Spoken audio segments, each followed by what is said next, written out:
Bonjour à tous, ici PCED pour une nouvelle tutoriel où je vais montrer comment créer une forêt sous Windows Server 2008 R2. Donc, je vais montrer où je suis. Je ouvre une exécuté, je marque CMD et je marque la commande suivante WINVER pour Windows version. Bon, comme je disais, ma configuration initiale, c'est que je suis sur Windows Server 2008 R2 avec tel numéro. Et bien sûr, je vais créer une forêt selon les configurations suivantes. Pour ce faire, j'ai deux disques durs indépendants. Mon OS, ici, je vais loger ma base de données, mes logs et mes 6 vols. Si vous voulez plus d'infos, c'est ça. Allez sur YouTube, c'est mieux indiqué que ma chaîne ici. Donc, on peut fermer ça. Sur les cartes réseau, on ouvre ici. Modifier les paramètres de la carte. Bon, ici, c'est mon NAT. Bien sûr, pour le test, ici, je fais ça à partir de VMware Workstation.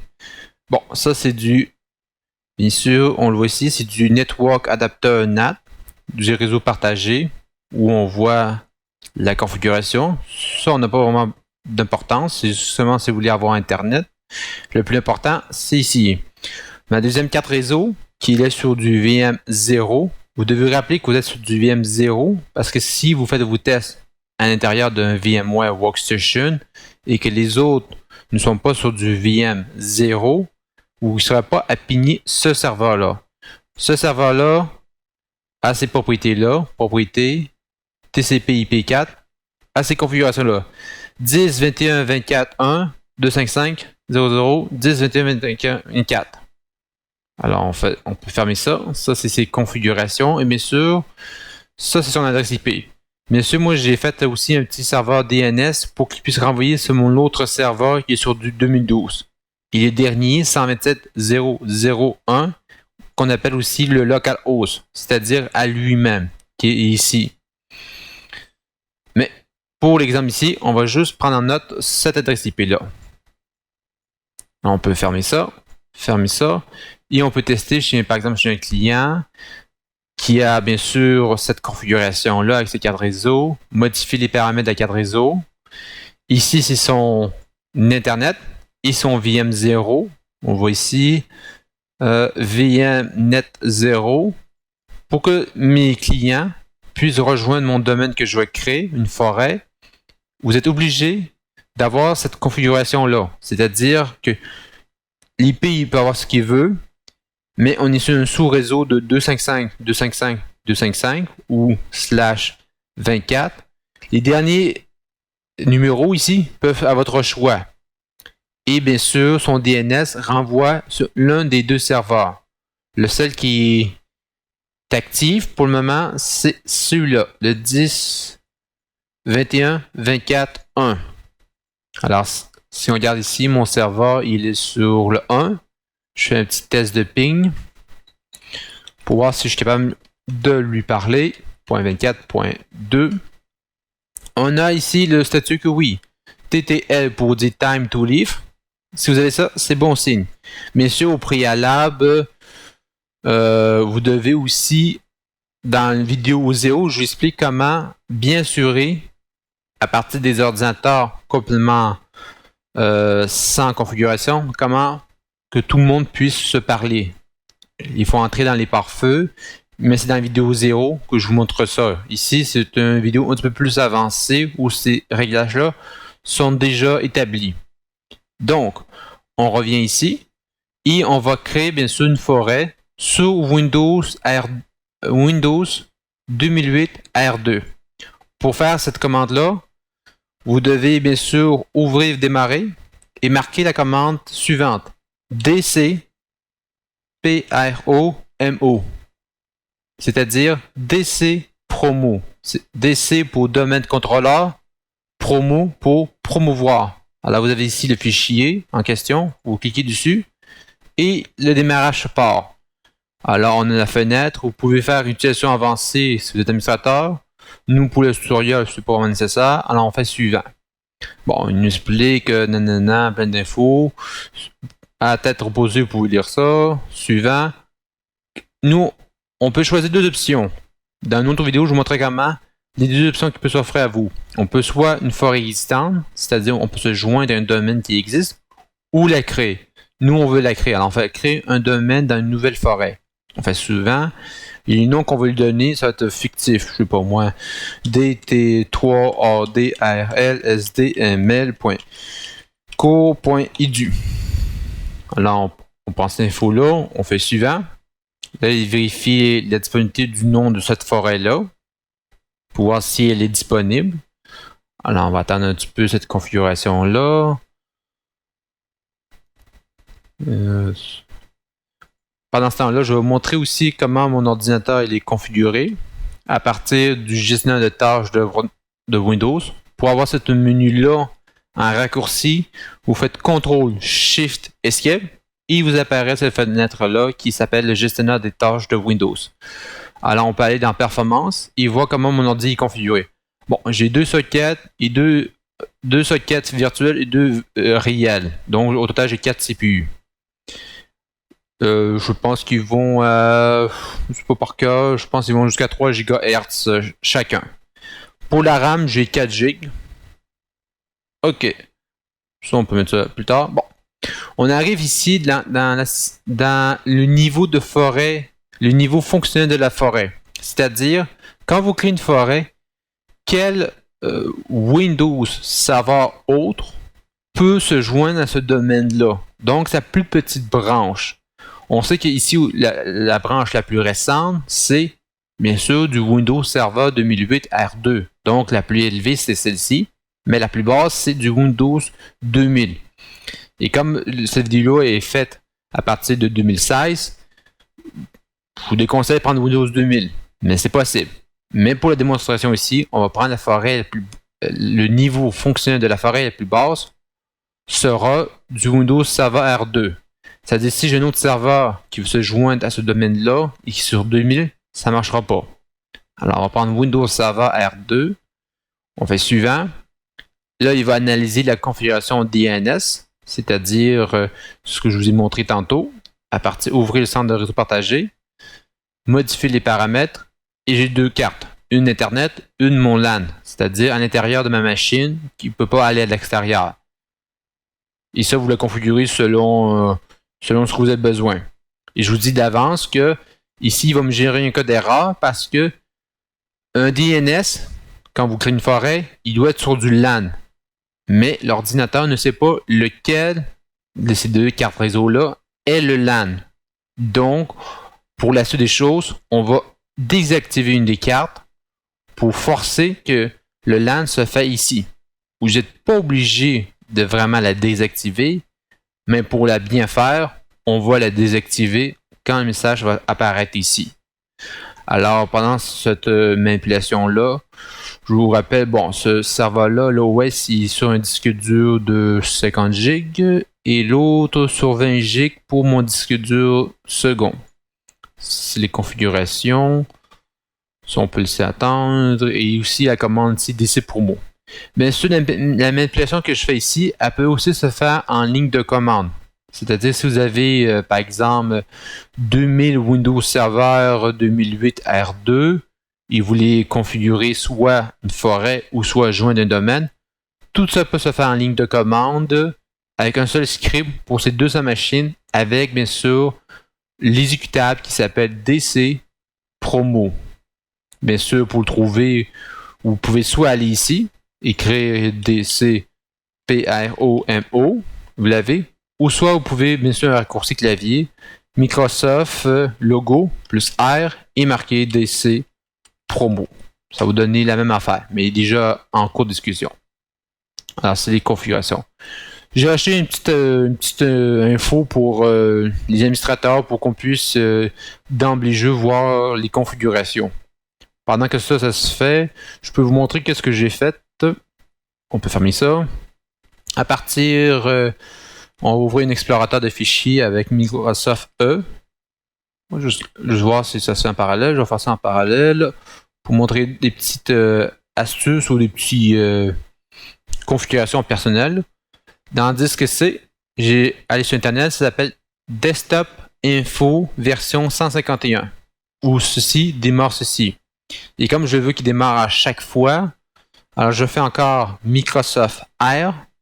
Et là, je vais mettre ce programme qui démarre automatiquement sur mon startup. Ça s'appelle Shell, S-H-E-L-L,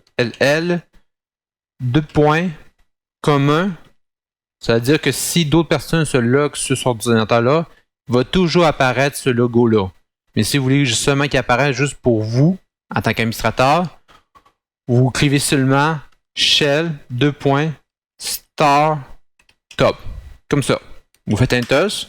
Et là, vous rentrez ici. Donc, si vous êtes, par exemple, je ne sais pas moi, Sam, et que juste Sam veut avoir cette option-là, mais pas les autres, par exemple David, alors c'est ici qu'il va mettre son raccourci. Mais moi, pour le démo, je suis tout seul. Ici, là, j'ai marqué C-O-M-M-O-N, espace, startup. Et là, mon raccourci ici est ici. Bien sûr, j'ai fait un raccourci. Là, je sais pas comment le mieux prononcer. Donc, raccourci, ça veut dire un clic droite, nouveau, raccourci.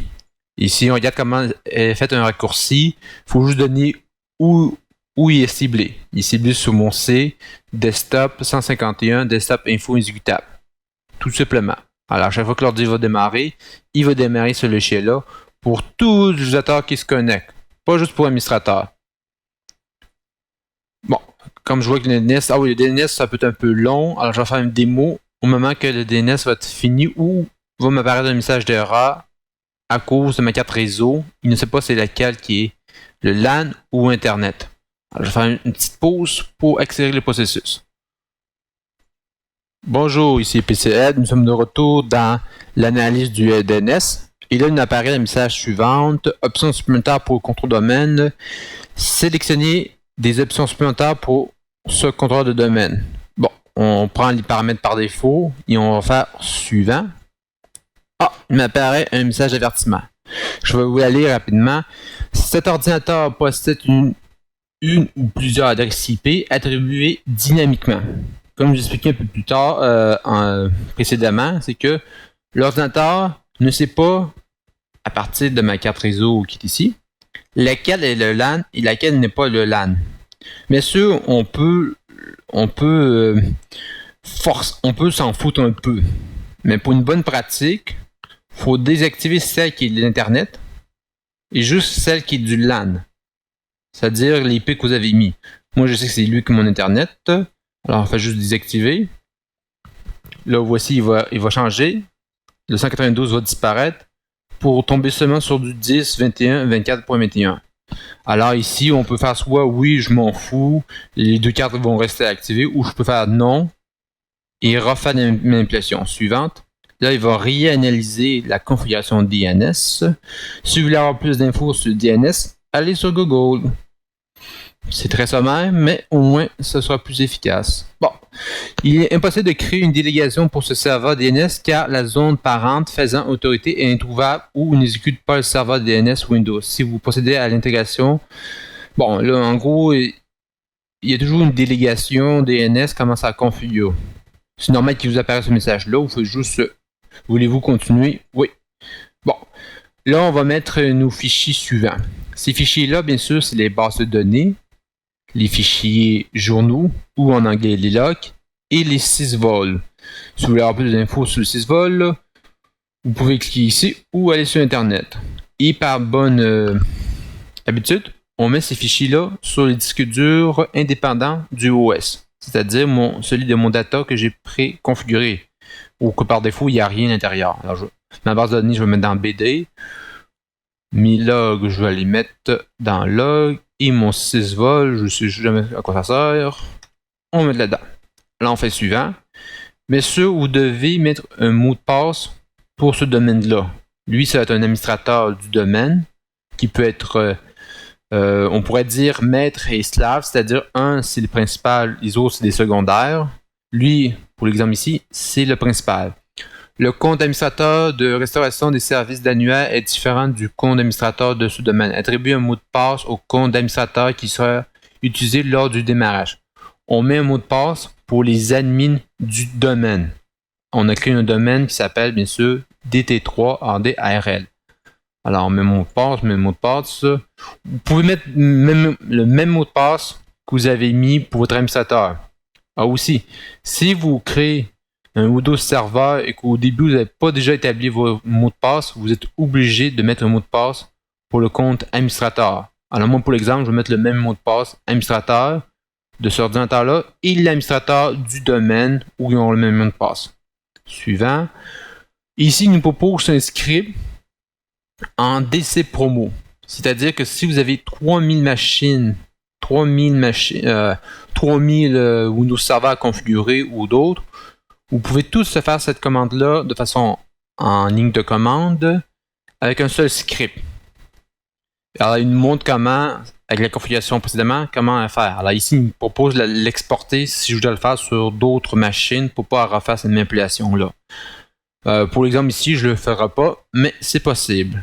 Si vous voulez plus d'infos, vous pouvez toujours aller sur Internet. Ici, on voit notre domaine. Ouais, c'est notre domaine. On fait suivant. Et là, la machine va redémarrer. Alors là, on a fini la manipulation. Ça fait 16 minutes. Et c'est fini. Vous laissez la machine travailler pendant tout ce temps-là. Alors, je vais faire une petite pause et vous montrer à quel résultat vous devez vous attendre une fois que l'installation est terminée. Bonjour, je suis de retour. Le redémarrage ici est fait. Comme je vous dis, une fois que vous avez fini la configuration, par défaut et obligatoirement, l'ordi va se redémarrer. On est rendu à cette étape-là. Et je vais montrer sur quel genre de résultat pouvez-vous vous attendre. L'ordinateur redémarre. Mais ça, pour un rappel, on est sur du Windows Server 2008 R2, version standard. Parce que vous pouvez aussi avoir une version, je pense que ça s'appelle Core, ou c'est juste en ligne de commande comme interface. Alors que moi, j'ai pris une interface graphique qui est plus sympa pour les gens en général. Et moi aussi, j'aime mieux du graphique. Alors, on va attendre un petit peu les paramètres de l'ordinateur. Pendant ça, je peux vous expliquer mes configurations. J'ai deux disques durs 50 GB ou YellOS. Un qui s'appelle le Data. Deux cartes réseau. Un c'est du NAD pour du réseau partagé. Aussi, vous pouvez avoir du Bridge. Moi, pour l'exemple, j'ai juste que j'ai pas voulu répandre mon domaine. Et l'autre où mon domaine est stocké, c'est du VMnet 0. Et c'est comme la démonstration se fait sur VMware Workstation et que vous avez des clients qui sont aussi sur VMware Workstation, assurez-vous qu'ils sont sur le même VMnet 0. Sinon, vous faites toujours des tests de ping pour vous assurer le time to leave. Alors, on attend que ceci se fasse. Pendant ce temps-là, on peut aller voir chez notre client Windows. On voit ici. On voit le centre de partage réseau. Modifier les paramètres de la carte réseau. On peut faire ça. Et comme je dis, le VMnet statique est ici. Lui, il est sur du 103. Ici, on regarde sa configuration, propriété, TCP, IP4. On a ces configurations-là. Le 1, c'est pour mon serveur 2012. Non, c'est pour mon serveur, l'autre qui est ici. Et l'autre, c'est pour une autre adresse IP. C'est cette configuration-là que vous devez. Bien sûr, il faut qu'il soit sur le même sous-réseau. Qui est ici, du /24 ou 255, 255, 255. On revient ici. C'est encore long. On patiente. Ah, ok. Un autre raccourci que vous pouvez faire sur l'ordinateur, c'est CTRL Alt plus IN S pour Insert. Ainsi, vous n'avez pas besoin de locker l'ordinateur complet si vous travaillez sur un VMware Workstation. Bon, voyez-vous, je suis sur mon domaine en tant qu'admin comme usernames. Et on met son mot de passe. Bien sûr, le mot de passe de l'administrateur de ce domaine-là. Alors, la démonstration est terminée. Le sud des choses, je vais vous montrer des petits raccourcis, des petites choses efficaces. Bon, je suis administrateur, tel serveur. Vous pouvez ouvrir un avis de commande. OK. Si vous aimez bien les raccourcis, il y a Microsoft Logo plus R où on va démarrer un exécuté. Et vous pouvez marquer CMD aux commandes pour je ne me souviens plus comment ça veut dire. CMD, commande, bref, pas important. La commande suivante, je vais vous montrer, bien sûr, c'est du bonus. La vidéo est terminée, mais c'est du bonus supplémentaire. Pour voir quel est votre domaine, si vous avez un doute, vous pouvez marquer DOMAIN, domaine, vous faites Enter, et vous entrez dans votre domaine. Par exemple, vous devez modifier votre domaine ou celui-ci n'est plus le domaine principal. Alors, vous allez ici dans Domaine Active Directory, serveur 2008.so, et vous pouvez changer de forêt pour que ce serveur-là joigne à notre serveur 2012 ou l'inverse. C'est à partir d'ici qu'on peut faire une configuration. On peut bien sûr changer la forêt ou ici on dit c'est quoi sa racine, il fait les configurations ou changer le contrôleur de domaine Active Directory. Disons qu'on veut avec un autre contrôleur de domaine Active Directory, c'est ici qu'on peut le faire. Et là, on peut faire des recherches. Bon, moi, il est assez très basique, alors on ne touche pas ça. Et l'autre raccourci que je peux vous montrer aussi, ça s'appelle encore Windows Logo plus R, ça s'appelle MMC, Microsoft Master Console. Faites Enter. Et ici, vous avez toutes vos applications nécessaires pour jouer en tant que futur admin. Vous faites CTRLM. Et vous pouvez aller chercher les outils qu'on sert le plus. Souvent, utilisateur et ordinateur. On fait Alt-J. Et gestion des stratégies, qui ici, Alt-J. Ça, c'est les basics. On fait Enter pour confirmer. Et on voit notre domaine avec toutes les OU. Si vous voulez créer des OU, c'est à partir d'ici. Et les utilisateurs aussi. Où on peut répertorier les utilisateurs qui se sont logués sur cette machine-là. Les domaines contrôleurs, on a un seul. Et les utilisateurs par défaut qui créent par Microsoft. Plus les gestionnaires de stratégie, les GPO. Dans un tutoriel à venir, je vais vous montrer comment créer des GPO quelconques. Vous pouvez aussi aller voir ici, dans votre carte réseau, ouvrir, modifier les paramètres de carte réseau. Ça, on ferme ça. Non, on peut enregistrer ça. Mais ça, vous pouvez drag and drop vos raccourcis de console pour toujours les avoir. On peut réactiver notre Internet. Et on revient sur le VM01. Propriété.